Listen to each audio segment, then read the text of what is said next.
So, welcome everybody. I hope you're having an amazing Wednesday. I'm Ilya Nikushev and I'm from Dynatrace.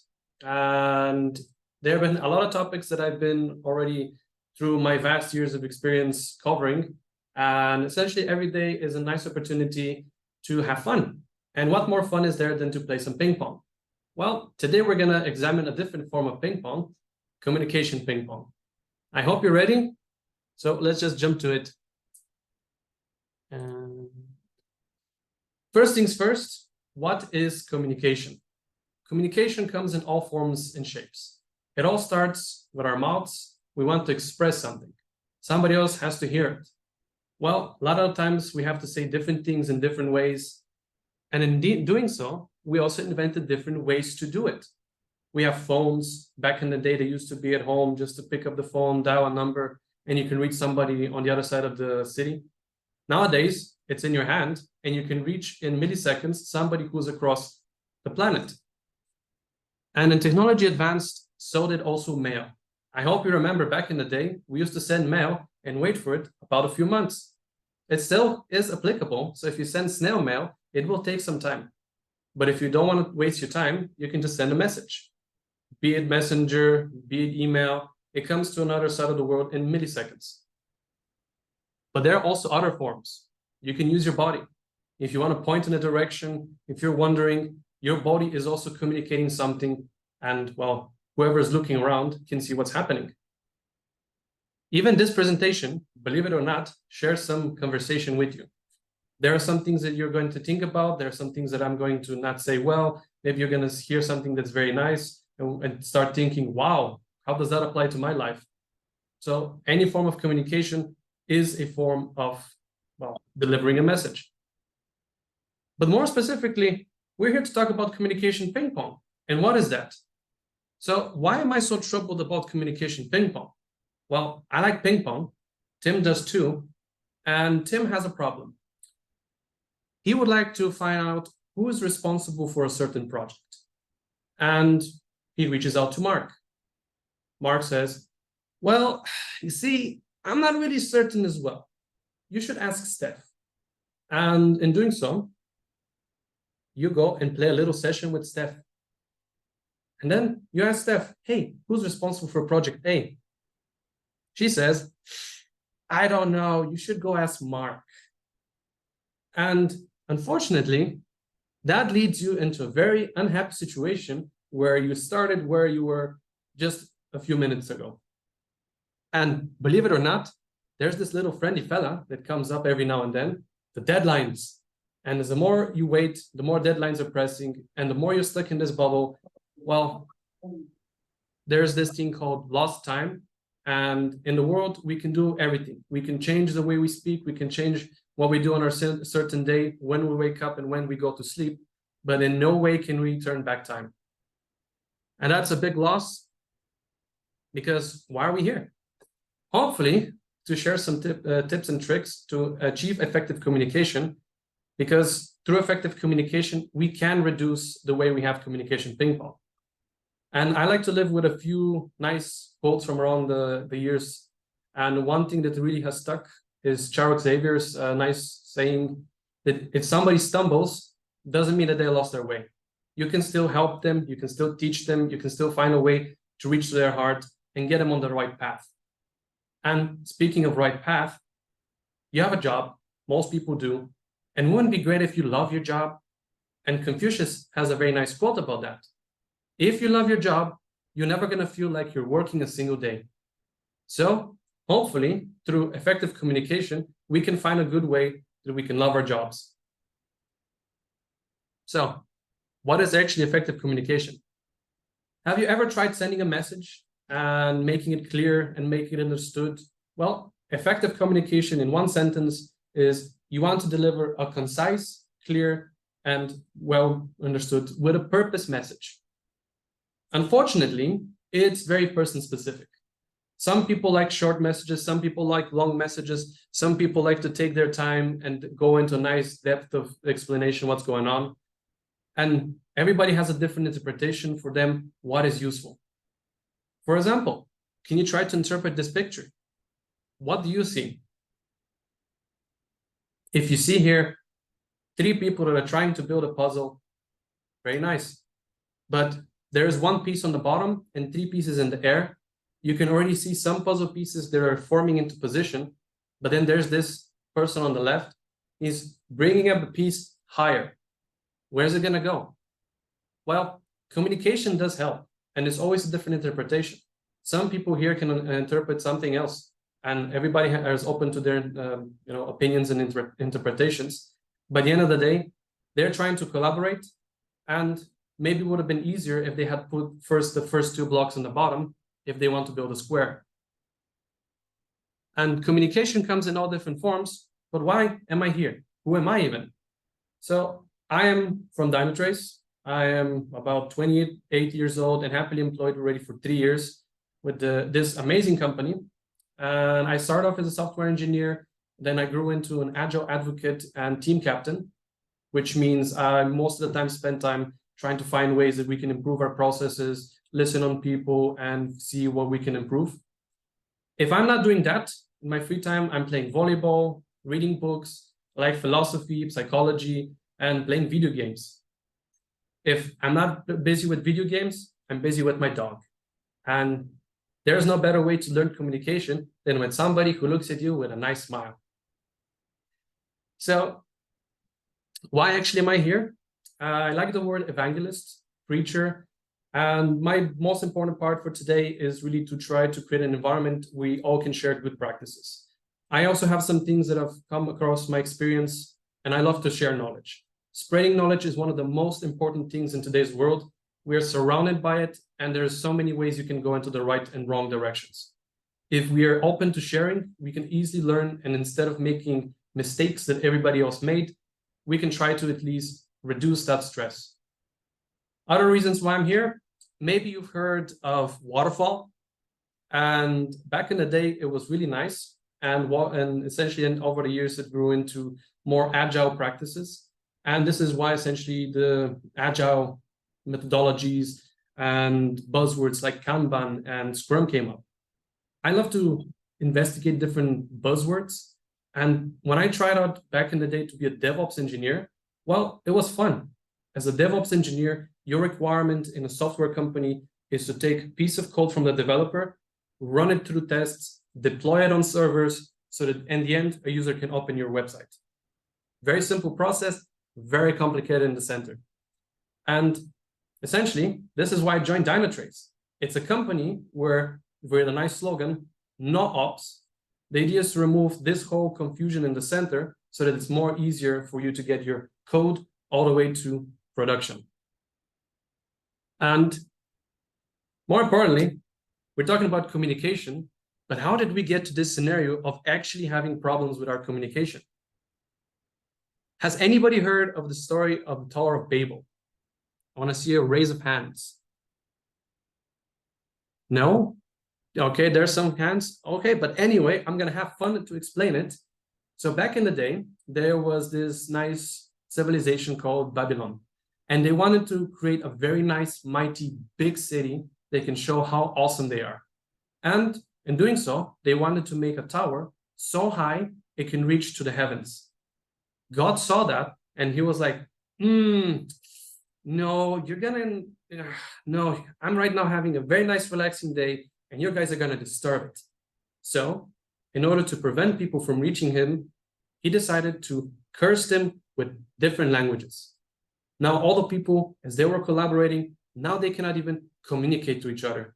How are you going to finish a building if you cannot say block or square? Why is everything a triangle? And Tower of Babel essentially now also has some words with it, like babbling. Maybe you've heard the phrase babbling buffoon. Well, Babel has a nice impression in today's society. And unfortunately, impressions go in all different forms. Bad communication is all around us. Can you see what's wrong with this door? It says push, it says pull, both are using the same handle. But as a human, normally you would want to push. If you want to push, well, why am I pulling?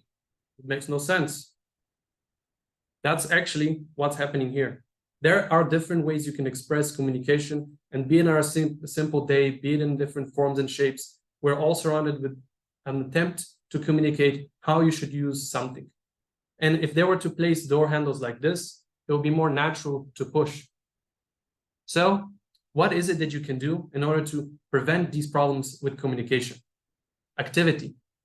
You need to be active and make sure you make a call. You need to label it and say, hey, listen, there's a problem with this door. It's very confusing. We need to fix it. And then, of course, whoever's on the phone picks up and says, wow, thank you so much for your feedback. We'll take it into consideration. Some time passes and the door is still there. What do you do? Sadly, a lot of the times this creates a lot of tension, pressure, and this is a simple example with a door. By the end of the day, well, it could happen to anything in our lives. And one of the reasons why this happened, it could be that the other side didn't receive the message, they didn't write it down, it wasn't in priority. Most cases, problem is money. Sadly, in order to prioritize things in life, there needs to be also a good resource distribution. Be it money, be it time. Maybe there isn't a person who knows how to install doors anymore. What do you do? Well, another reason for the world to have bad communication is a thing that I like to call the internet. I'm not sure if you've played around with it. It's all around us, but because of the internet, you can find some nice graphs and statistics about people in the 2000s and 2013s. And apparently, since 2000, in the year of 2000, there was research done, and our average attention span is about 12 seconds. 2013, it was 8 seconds. I'm not sure how it is 2023, but a goldfish has a 9-second attention span. So if you were to tap on the ball for 9 seconds, it would be like, what do you want from me? And then, okay, wanders off. Now, there are also other reasons why we have communication issues these days, be it from the internet, but most importantly, from where we grow, our social environment, the way we grow up, what we do, how we do things. My mom had a very nice saying, repetition is the mother of all knowledge. Well, the more you repeat something, the better you get at it. And so in today's world, we're primed to simple content. We consume so easily. How often do you go on a website and you're waiting for 20 seconds and you're like, wow, it's loading. Most people, after 2-3 seconds, they're thinking my internet's not working.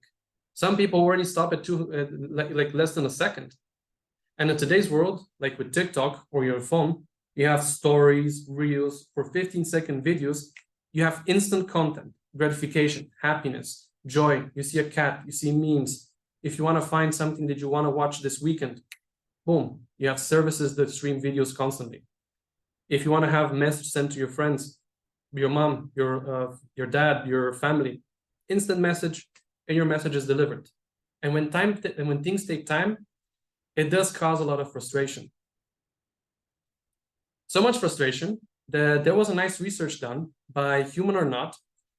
In today's world of messaging, can you even decipher if you're talking to a human or not? This was done before ChatGPT had its great announcement. But back in the day, if you were a human talking to a human, you would be about 73% of the time right that you're talking to a human. But if you're talking to a robot, well, you have about 60% chance. And you can find out more on the Human or Not AI. It's a lot of nice, fun stuff. But essentially, this is how they tested it out. You're on the right. You have been paired with somebody else around the world or a robot. And they're going to start messaging you back and forth. And the conversation may seem very seamless. In the start, you ask, are you human or not? And they say, I'm a human. Yay. Later, you start talking about ice cream. Eventually, time's up, but you were talking to a robot. Over time, robots will get smarter, and our communication will get more difficult. But more importantly, let's try to examine a nice little scenario with communication problems. Let's say you just start off into the company. This is your first day, first week. And what happens? You're welcome to the team. Welcome. What do you do? What are your first steps of your day? Well, that's already the first task of your day. What am I going to do now? Should I set up a computer? Should I unload a crate? What are my tasks? What am I supposed to do today? Well, you start asking, you message around, you try to find out some way, okay, what are my tasks for today, or maybe this week, or what am I supposed to even do in this new company? So maybe you go check out some documentation, some user guides, how to get started, what to install as a computer company, or maybe you're trying to set up a new environment with a lot of people, get acquainted with who are your actual colleagues. Maybe you want to reach out to customer support. What am I supposed to do? Where are the issues? What should I install on my computer? And maybe you can browse in the system of the company. There are a lot of different forms of information already available. Not all of them are exactly relevant to you, but you need to find them. Now, when you try to find things, a lot of the times you struggle and there is an issue where, is this even relevant to me? Is this information I should be consuming in this moment?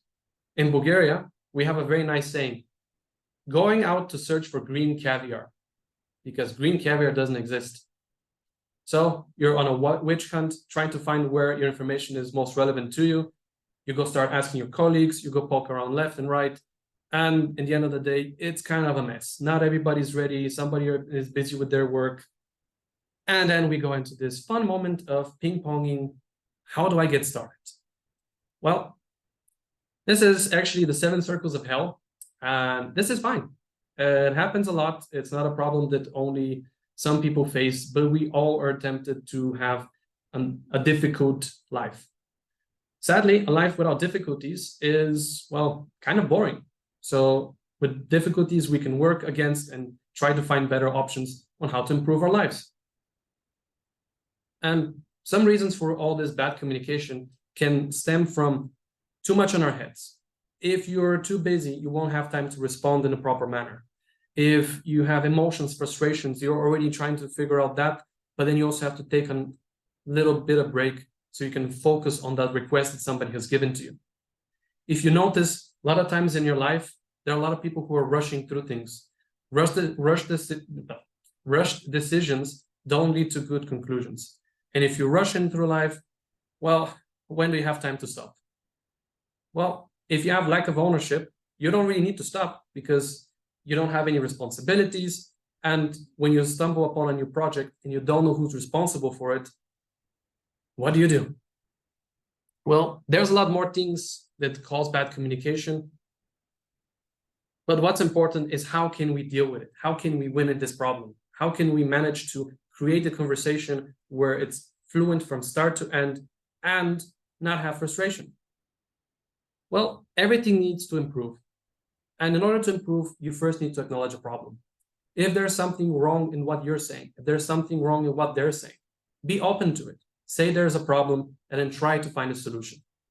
Everything takes time. There's nothing that happens in a moment. Even, well, Rome wasn't built in a day.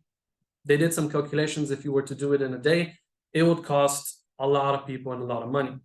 And the bigger problem would be the chaos of all this collaboration. So take your time, find a solution, and eventually there will be profit. So let's try to examine a simple problem. If you need a carpenter for your new house, maybe you need to repair something or you want to install a very new set of furniture. Back in the day, what you could do is, and you still can do it, if you know someone, you can ask, hey, who's a great carpenter? Who can you recommend? Who can help me out fix my lamps? Well, unfortunately, it's very hard to get very trusty work. If you ask around, who of your friends has had good experience with a nice plumber, there are also difficulties. And a bigger problem is we don't know that many people. On average, depending on where you live, you're exposed to a different set of people. If you're in a big city, there's a lot of people, but you don't get to meet everyone. If you're in a village, you kind of get the possibility to meet everyone, but you're also limited to the amount of knowledge. And an issue about having to know someone in order to find a carpenter is, what if some of your friends ask you, hey, do you know a carpenter? Oh yeah, sure, I'll ask them. And then if you forget to ask them, the other person will still be waiting for your response. That's a little bit of blocking. And in order to achieve fluent communication, You need to have a streamlined where you don't have that much tension. So how can you reduce tension? Well, they introduced back in the day yellow pages. Instead of you having to know a carpenter, you can just look up in a book with all the carpenters in your city, in your country, and then just look around. Okay, I'm going to call them. So then you get your yellow book pages in home, and then, well, you can call your carpenter. But what happens if that person decides to no longer be a carpenter, or maybe there's a new carpenter in town? Well, until you get the newest release, you won't know. So one of the issues of the yellow pages was exactly this. Each of these houses needs to have yellow pages with them. So how do you solve that problem? Well, we go one level higher, and telephones were invented. And with that, we have the operator. The operator makes it so that instead of every household having to have yellow pages, now the operator has a nice book that says, wow, okay, you're looking for a carpenter. I'll just connect you and you're done. Now, there's also an issue with this. Do you happen to know what it is? I'm gonna say it's the internet. So thanks to the internet, everything grew. We have so many carpenters there across the world. You can find somebody, not only just in your city, in your country, you can essentially find out a lot of people in a blink of an eye. And what's the next solution? Well, with the internet, most people are used to using Google, Bing, Yahoo, DuckDuckGo. There are different search engines where you can find information. And one of the good ways you can solve this communication issue, if there is a nice place where you can just ask, instead of you having to know everything, you have a nice place where you can just say, I can rely on information here. So how do we do it in Dynatrace? How do we manage to get all this information across? We have different forms, like if you have different tools of communication, for example, we have Slack. And if you have different alternatives, there's also Teams, there's also Discord. You can also do with Messenger. But essentially, what we have is Slack channels. Slack channels is the ability to make groups of different topics and different people. And with that, you can have a different topic that everybody can listen on if they're interested, and if they can provide support, if they can give additional value.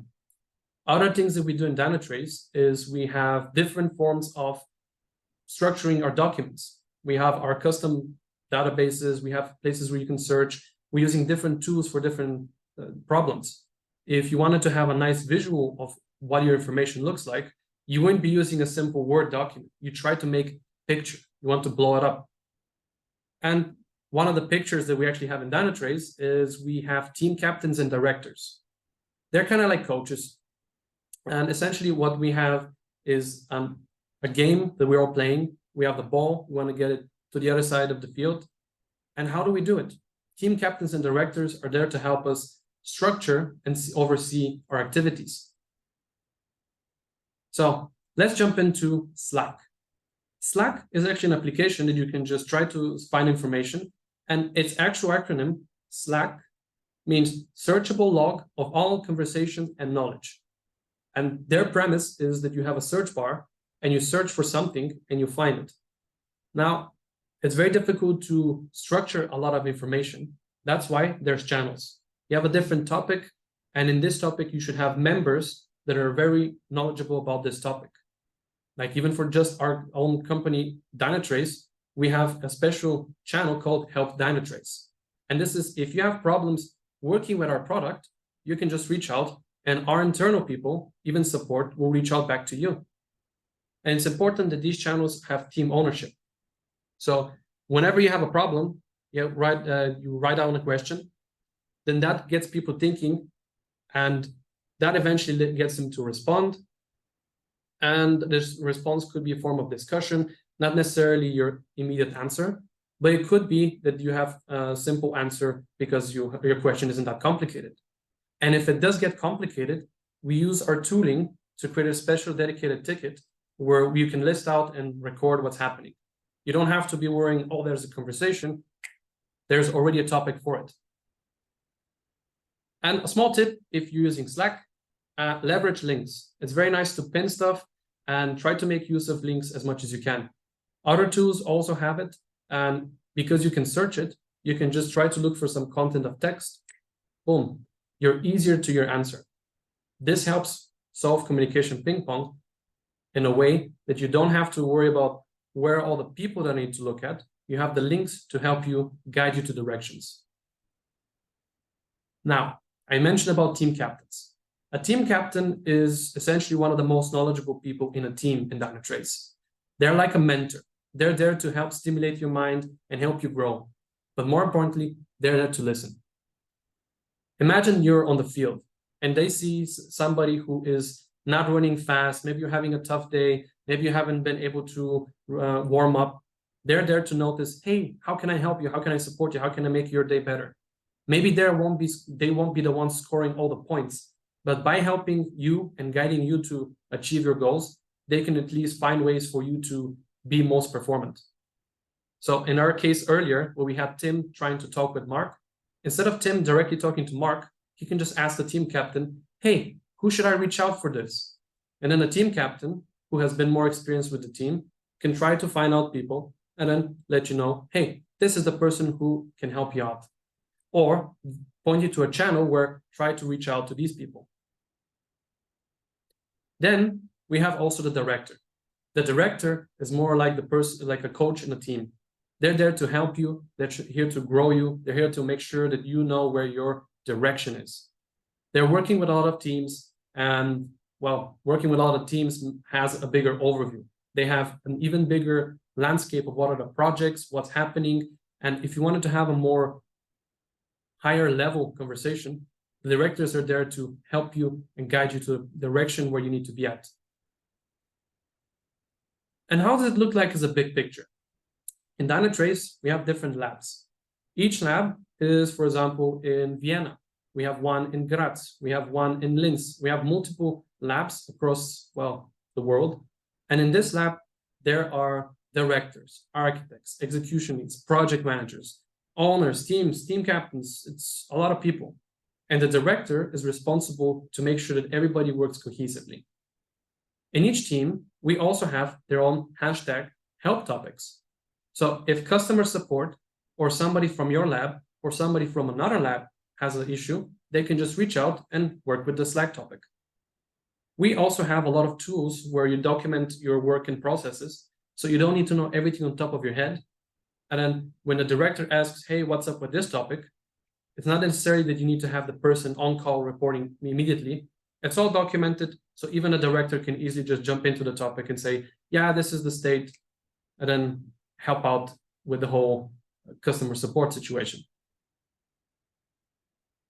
And one most important thing that we actually do in Dynatrace is we like to spread knowledge. Spreading knowledge helps out even out the playing field.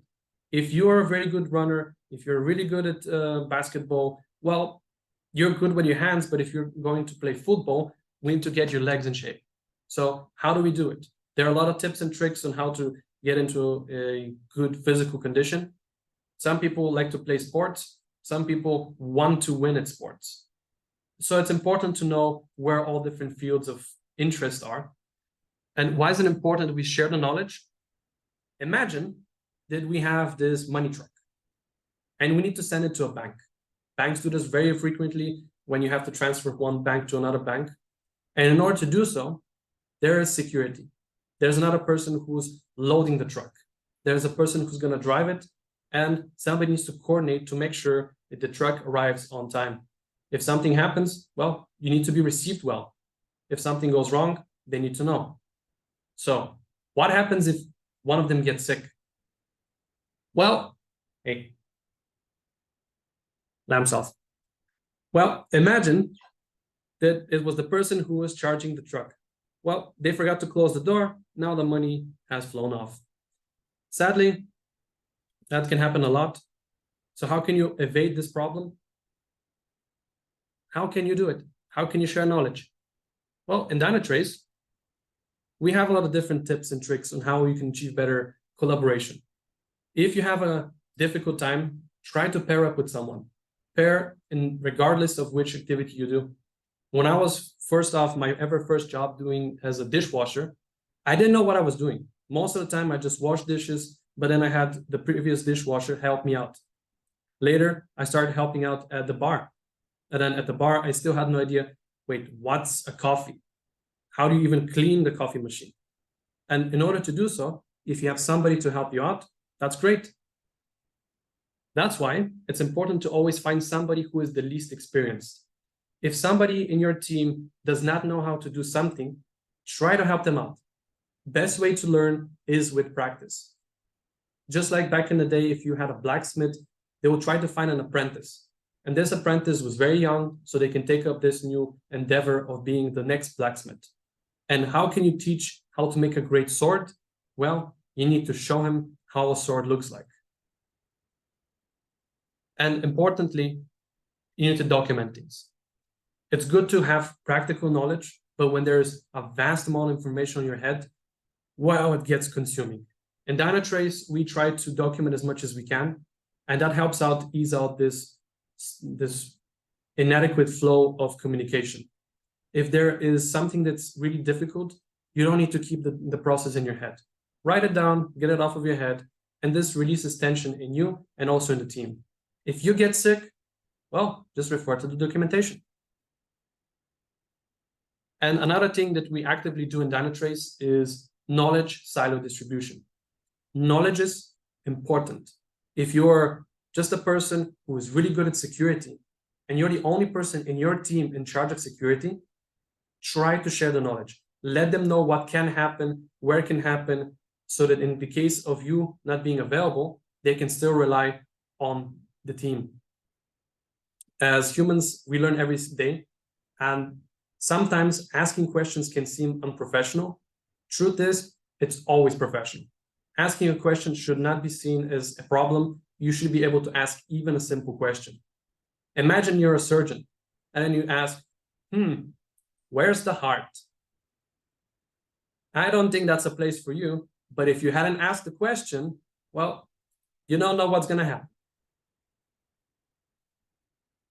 So a very important thing in order to share good knowledge, in order to overcome this ping pong, is to have also the right tool for the right problem.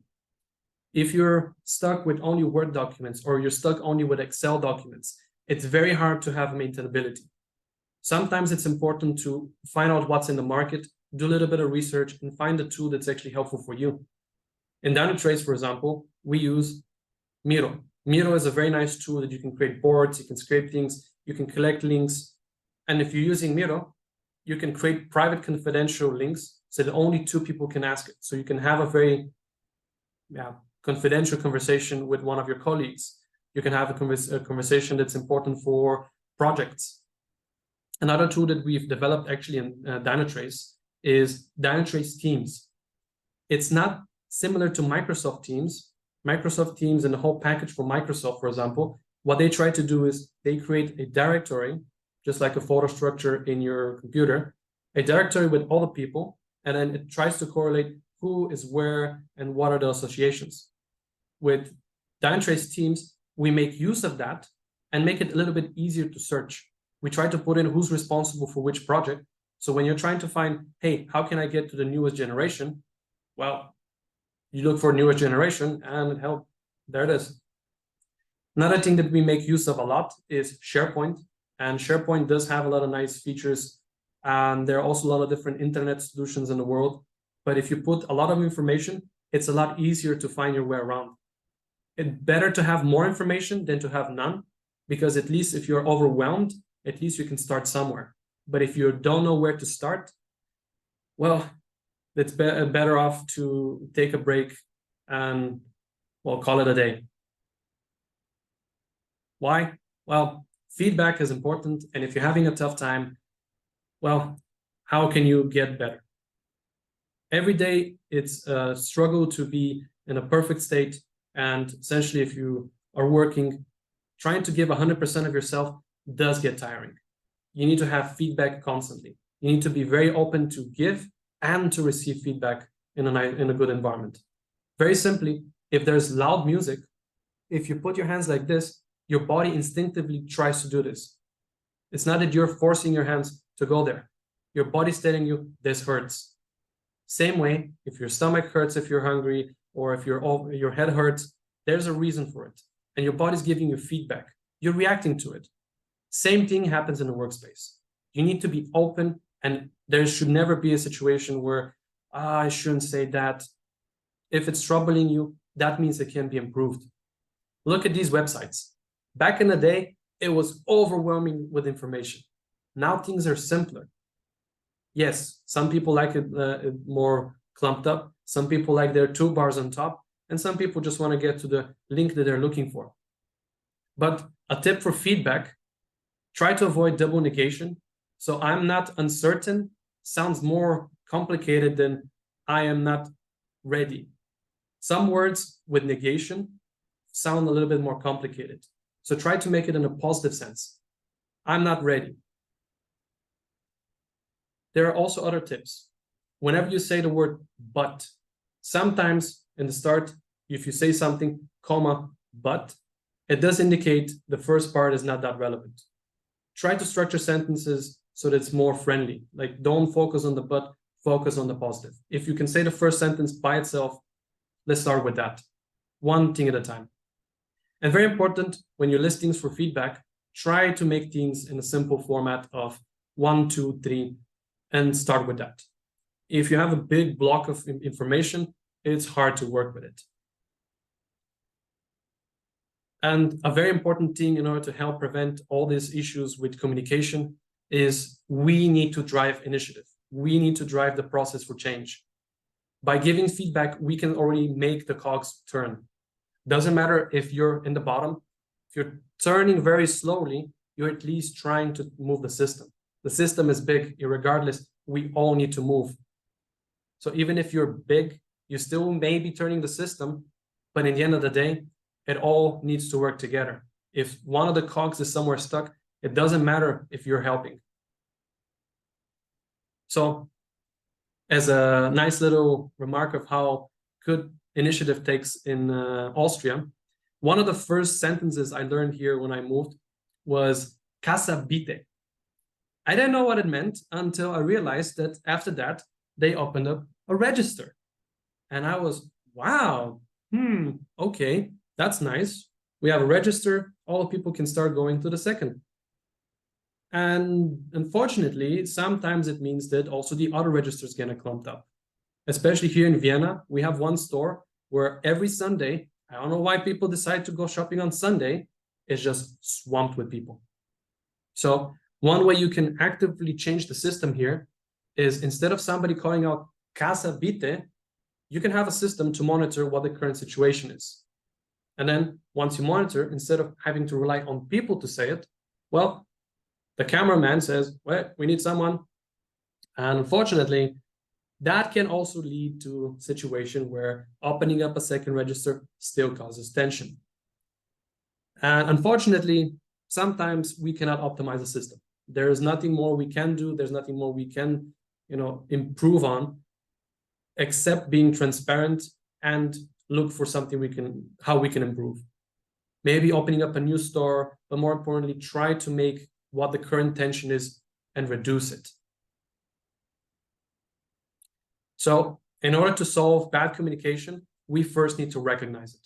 So look for bad communication in your life, in your day-to-day, in your work, whatever it is that you have difficulties with, be open to it. A lot of the times there's no clear ownership. Who is responsible for this? Try to find a good way to indicate, hey, I am in charge of that, and this is what they do. If there's no clear trace of communication, how would you know that the door of the van with the money was open? You would have to look in the mirror and like, oh no, the money's gone. So there needs to be good communication to say the door was locked and make sure that everything is in place. If we have transparency issues, well, if I'm hiding information, it gets harder for you to understand what I'm trying to say. So the more open you are, the more open the other person as well is, the easier the channel of communication can be. If I don't know something, if you know something, try to share it. Not everybody comes from the same background. Some people could have been already 50 years and they still don't know how to use Excel. Some people, instead of using Excel, went to databases. And there are a lot of tools that around the world exist. And a lot of tools can be helpful for some people that have never tried them. And one of the reasons why people feel that there can be communication issues is fear of looking unprofessional. Asking questions, as I said, it's better that you can say your question instead of looking into a scenario where you could cause, well, a loss of life. And loss of life is something that we cannot take back. Another thing we cannot take back is our time. And unfortunately, a lot of bad communication causes a loss of time. And well, the thing is, we're all in the same swamp. And the fastest way we can get out is if we all work together. So I want to thank you, everybody, for joining me on this nice talk. And I want to say that's enough of me babbling. Let's see what we can share and what we can come up to as discussions.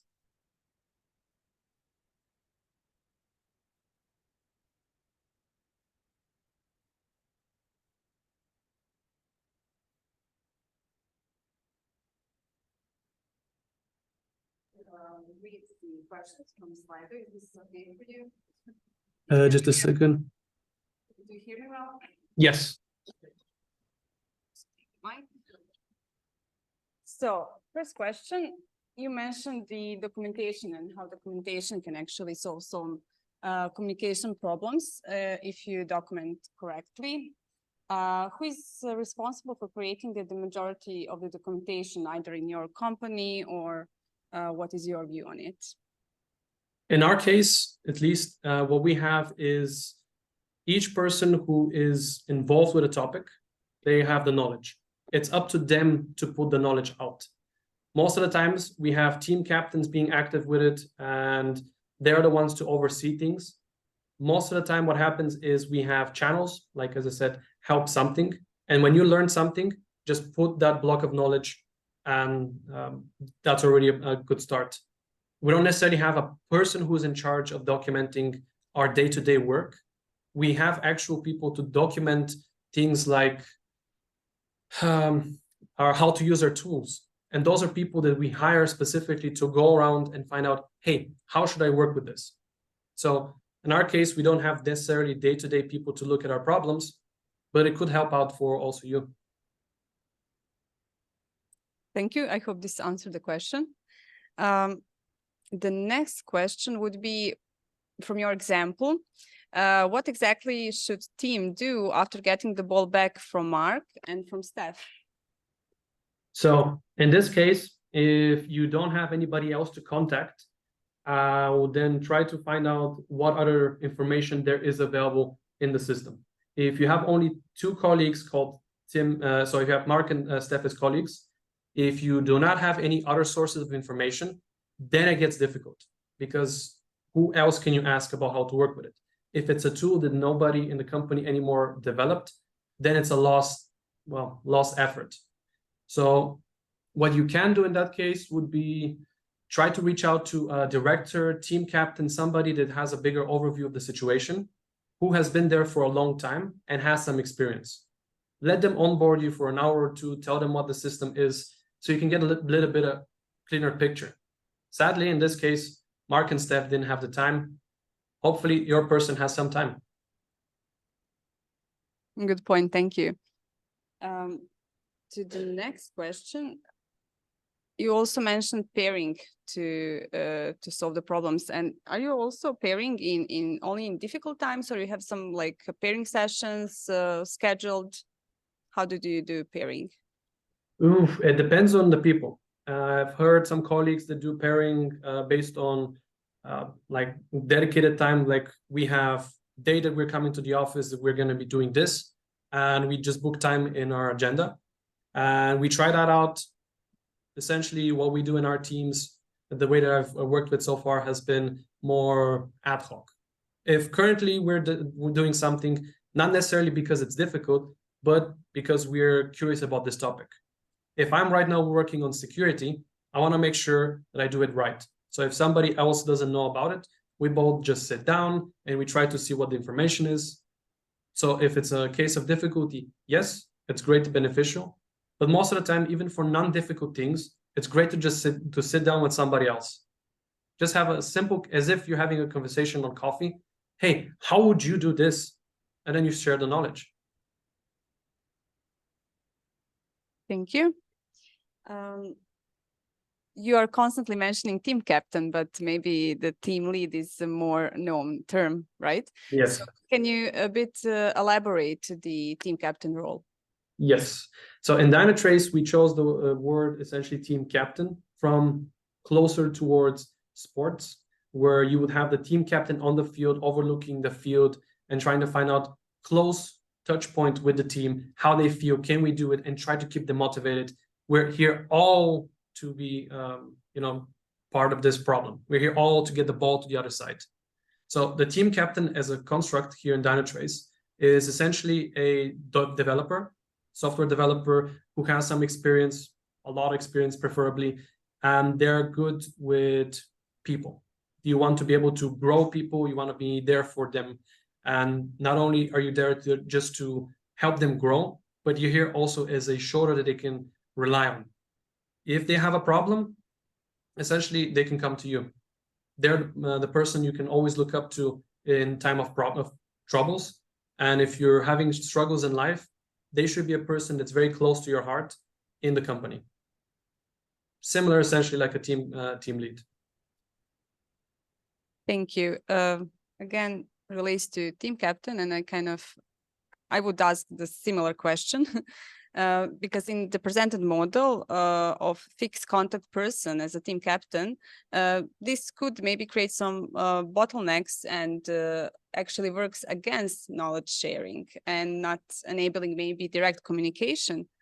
Do you have any comment there? So absolutely. The premise here that I've explained is not necessarily you need to do this. There are a lot of concepts that we're using in Dynatrace. We have team captains, we have directors. At least in our company, we have this nice transparency layer where even as a just joiner in the company, I could even message the CEO. We have a transparency and we don't have a problem to communicate with each other. If you're being annoying, yes, that can be perceived bad. But at the end of the day, you don't necessarily need to stick to your team captain. In general, there are a lot of team captains. So you don't have to reach out to your team captain. You can already use our system. As I said, we have Dynatrace teams with all the teams, all the different people in the company, and you can try to find a team captain for a specific team. If you're not already the topic, you can just reach there and message them. Thank you. We have a comment and a question, and now it's changed the order, but I will still read that one. That communication works better when people trust each other, when they have a connection with each other. Are you doing something to strengthen that bond between people? Yes, absolutely. So what I can highly recommend is having a great bond with your team. It's out of the place. Already 3 weeks ago, we did a team building with my team. So we took the normal spaghetti challenge, if you know it, where you get a bag of spaghetti and a marshmallow and you try to make a nice tower. Now, it's also very problematic to make a high tower. So in order to make it more fun, I decided to use more marshmallows, and you can use as many marshmallows as you want. So essentially became a tower of marshmallows and a lot of spaghetti. And in order to strengthen things in our teams, I honestly can give a good recommendation: fun. Try to make an environment where you can share, laugh, and create a very peaceful environment, just as if you were having friends over. You're there to have fun. And the more fun you have, you create a strong bond between each other. After work, grab a beer, make some jokes, some witty comments, and yeah, people just naturally start relaxing and then feeling more loose to be friends with you. Thank you, Ilya. The next question would be, if a problem is not immediately solvable, how is escalation then defined? So if a problem, it really depends on the problem. If it's not solvable, I cannot per se say exactly how to solve a problem. Escalation is something that you need to find based on what is the area of effect. In the case, for example, if there is a issue with communication.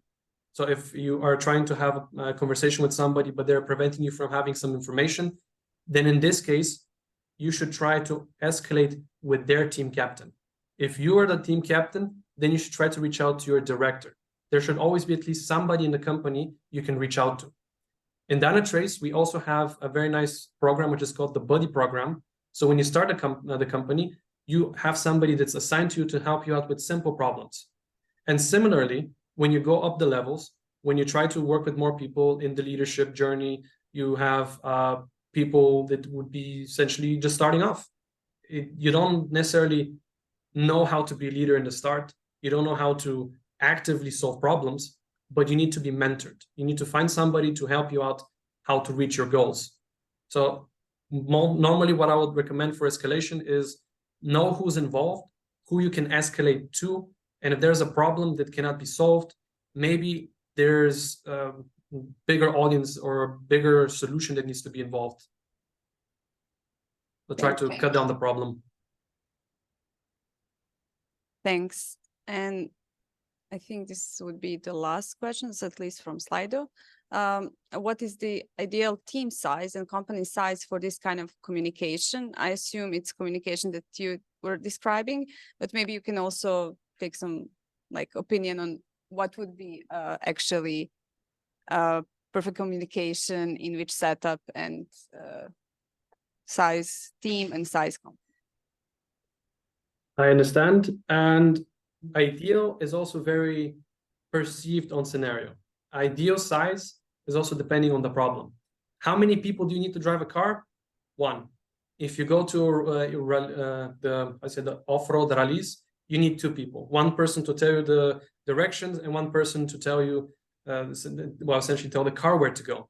If you're driving Formula One, you also have people in your ears. You have people trying to set up the new car tires.